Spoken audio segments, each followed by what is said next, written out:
તો આ તરફ બોટાદમાં પણ મેઘરાજાએ ધમાકેદાર એન્ટ્રી મારી છે। વરસાદ એટલો ધોધમાર હતો કે જોતજોતામાં શહેરના નીચાણવાળા વિસ્તારમાં પાણી ભરાઈ ગયા। 2 કલાકમાં 1.5 ઇંચથી વધુ વરસાદ ખાબકતા શહેરમાં જળબંબાકારની સ્થિતિ સર્જાઈ।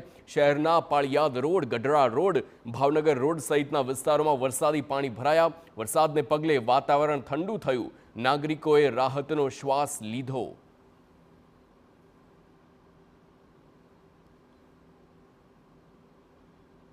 ખાતાની આગાહી પ્રમાણે આજ બપોર બાદ વાતાવરણમાં પલટો આવ્યો છે અને બોટાદ શહેર અને વિસ્તારોમાં સારો એવો કહેવાય કે પહેલો વરસાદ જે વરસ્યો છે એ સારો એવો વરસાદ વરસ્યો છે। ખેડૂતોને એક લાભ થાય તેવો વરસાદ આપ જોઈ શકો છો। તે પ્રમાણે દ્રશ્યની અંદર આ રોડ ઉપર પાણી ચાલતા થઈ ગયા છે અને ખેડૂતો ખુશખુશાલ જોવા મળી રહ્યા છે, કારણ કે સિઝનનો પહેલો એવો વરસાદ છે આજ બપોર બાદ જે વાતાવરણમાં પલટો આવ્યો અને એકદમ વીજળીના કડાકા ભડાકા સાથે વરસાદ શરૂ થયો છે અને સારો એવો વરસાદથી 100% ખેડૂતોને ફાયદો થાય તેવો વરસાદ જોવા મળી રહ્યો છે।